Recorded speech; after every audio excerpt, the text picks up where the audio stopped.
विज्ञान। आज महत्वपूर्ण विषय है हमारा पर्यावरण। हमारा जो पर्यावरण है उस पर हम बात करेंगे। इस अध्याय से सामान्य पर्यावरण से संबंधित कुछ प्रश्न परीक्षा में पूछे जाते हैं। आइए हम इन सारे प्रश्नों को क्रमबद्ध रूप से हम समझने का प्रयास करते हैं। मैं हूं बलवंत भंडारी और आप देख रहे हैं मेरा YouTube चैनल गुरु एंड देव। अगर चैनल पर पहली बार आए हैं तो चैनल को सब्सक्राइब करना ना भूलें, नोटिफिकेशन बेल को ऑन कर दें, ऑल का बटन दबा दें ताकि आने वाले वीडियो आपको प्राप्त हो सके। वीडियो पसंद आए तो लाइक करना ना भूलें। देखते हैं हमारे पर्यावरण अध्याय से कौन कौन से महत्वपूर्ण प्रश्न बनते हैं। आज के इस वीडियो के साथ डिस्क्रिप्शन में आपको एक लिंक मिलेगी, जिस लिंक पर जाकर आप ऑनलाइन टेस्ट दे सकते हैं और पता लगा सकते हैं कि आपने इस अध्याय से कितना सीखा। टेस्ट बार बार दीजिए ताकि आप उस टेस्ट पर पूर्ण अंक प्राप्त कर सके। आइए देखते हैं ओजोन परत में छिद्र करने वाले कारक क्या कहलाते हैं। ओजोन परत में छिद्र करने वाले कारक एरोसोल कहलाते हैं। इनको एरोसोल कहते हैं। ओजोन परत में छेद करने वाले जो कारक होते हैं एरोसोल कहलाते हैं। अपघटक के रूप में कार्य कौन करता है? अपघटक के रूप में जीवाणु जो होते हैं वो कार्य करते हैं। जीवाणु अपघटक के रूप में किसी पदार्थ को अपघटित करते हैं। क्लोरोफ्लोरोकार्बन का सूत्र क्या है? क्लोरोफ्लोरो CCl2F2 CCl2F2 क्लोरोफ्लोरोकार्बन का सूत्र है। जीवाणु और कवक जैसे सूक्ष्म जीव क्या कहलाते हैं? जीवाणु और कवक जैसे सूक्ष्म जीव अपमार्जक कहलाते हैं। ये अपमार्जक कहलाते हैं। विश्व पर्यावरण दिवस कब मनाया जाता है?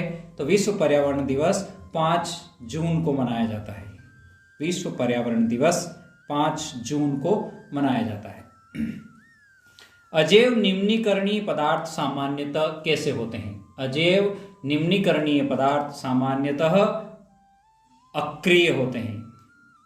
ये जो पदार्थ होते हैं ये अक्रिय होते हैं, अजैव निम्नीकरण पदार्थ हैं ये।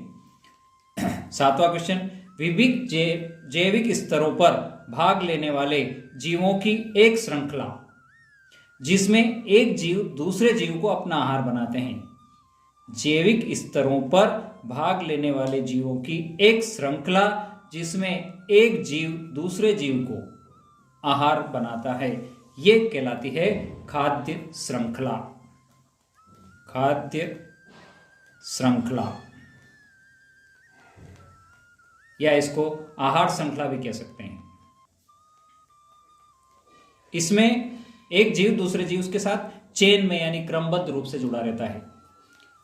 ओजोन परत द्वारा कौन सी किरणें अवशोषित की जाती है? ओजोन परत द्वारा कौन से विकिरण अवशोषित किए जाते हैं? तो हम इसको कह सकते हैं यूवी विकिरण, अल्ट्रावायलेट विकिरण या पराबैंगनी विकिरण।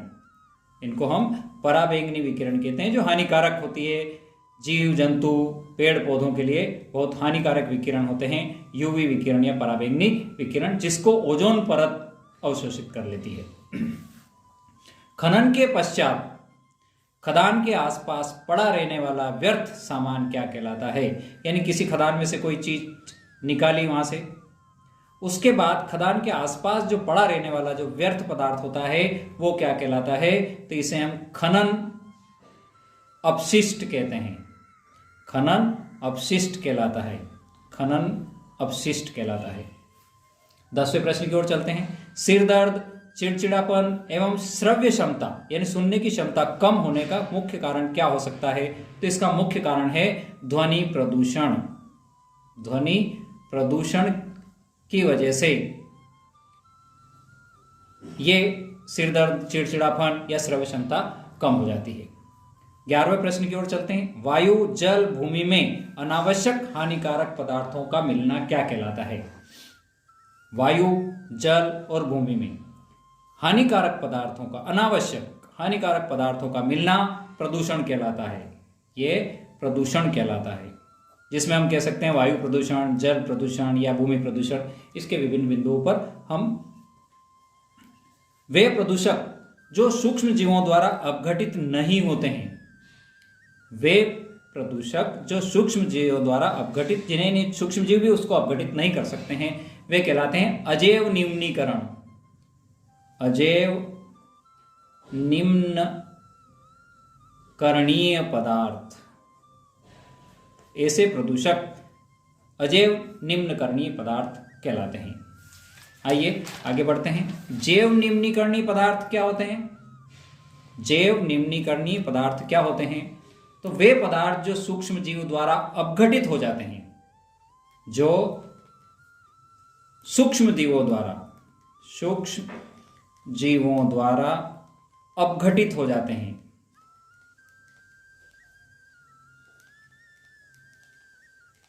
वे जैव निम्नीकरणीय पदार्थ कहलाते हैं। रेफ्रिजरेटर तथा अग्निशमन में उपयोगी कार्बन का नाम क्या है?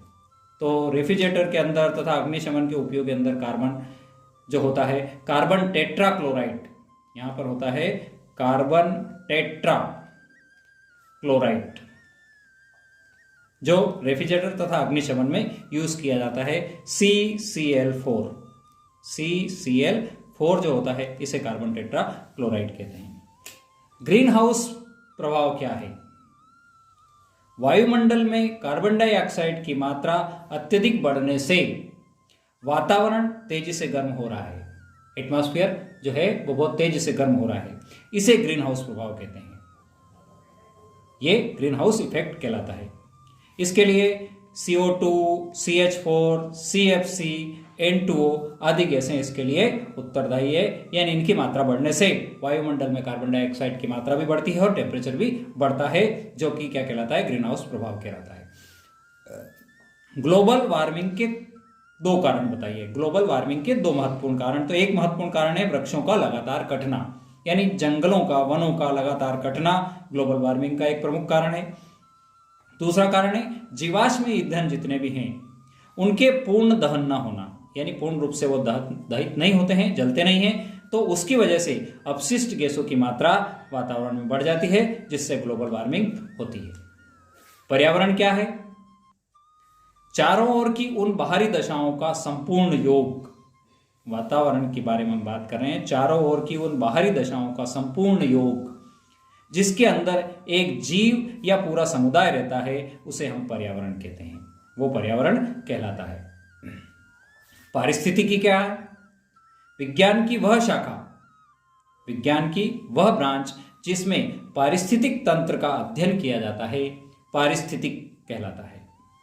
इसे हम पारिस्थितिक, यानी विज्ञान की उस ब्रांच में जहां पर हम पारिस्थितिकी का अध्ययन करते हैं, वो कहलाती है पारिस्थितिकी। पोषी स्तर क्या होता है? खाद्य श्रृंखला के विभिन्न चरणों को, खाद्य श्रृंखला के जो अलग अलग चरण होते हैं, उन चरणों को जहां पर भोजन अथवा ऊर्जा का स्थानांतरण होता है, यानी भोजन एक स्तर से दूसरे स्तर में जाता है, उसे हम पोषी स्तर कहते हैं।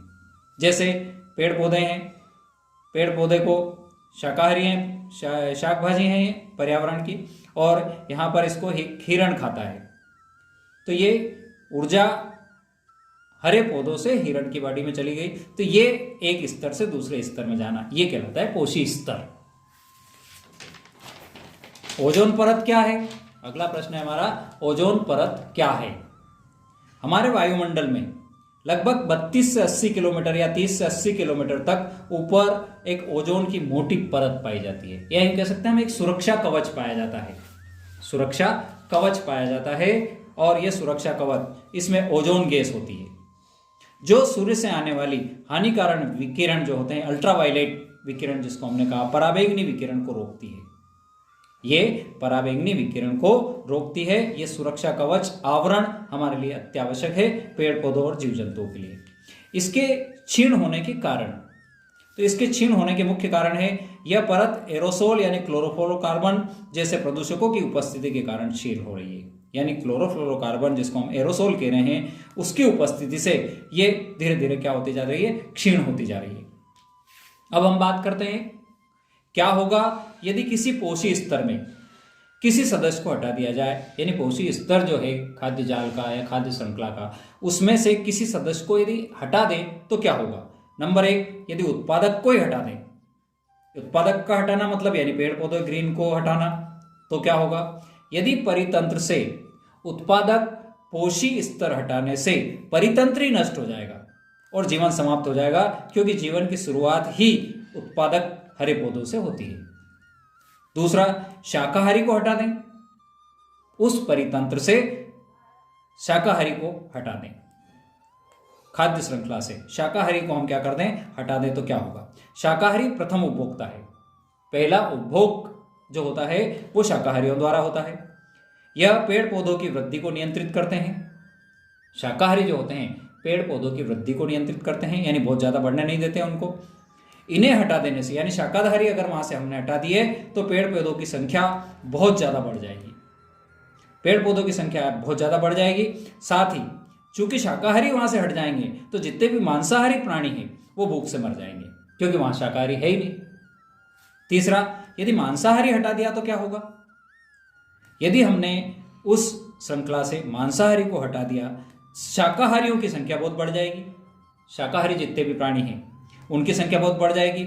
हरे उत्पादक पौधों का अत्यधिक उपयोग होने लग जाएगा, क्योंकि शाकाहारी है और शाकाहारी बढ़ेंगे तो हरे हरे पेड़ पौधे जो हैं उत्पादक हैं उनको उपभोग ज़्यादा करेंगे और उनकी संख्या बहुत ज़्यादा उपभोग हो जाएगा, तो वो धीरे धीरे क्या हो जाएंगे? समाप्त हो जाएंगे। यदि अपघटक जो होते हैं परितंत्र में उनको हटा दें तो क्या प्रभाव पड़ेगा? तो अपघटक को हटाने से मृत जीवों के, अपघटक जो होते हैं मृत जीवों को सड़ने गलने की प्रक्रिया में महत्वपूर्ण भूमिका निभाते हैं। तो सड़ने गलने की जो प्रक्रिया होती है वो खत्म हो जाएगी, क्योंकि आपने अपघटक हटा दिया वहां से, जिससे बीमारियां फैलेगी, मृदा में खनिज पदार्थों की कमी हो जाएगी। अतः किसी परितंत्र से किसी भी स्तर को हटाना हानिकारक होगा। सभी एक दूसरे पर आश्रित होते हैं और एक चेन बनाते हैं। वीडियो अंत तक देखने के लिए बहुत बहुत धन्यवाद। ओके, जय जिनेंद्र।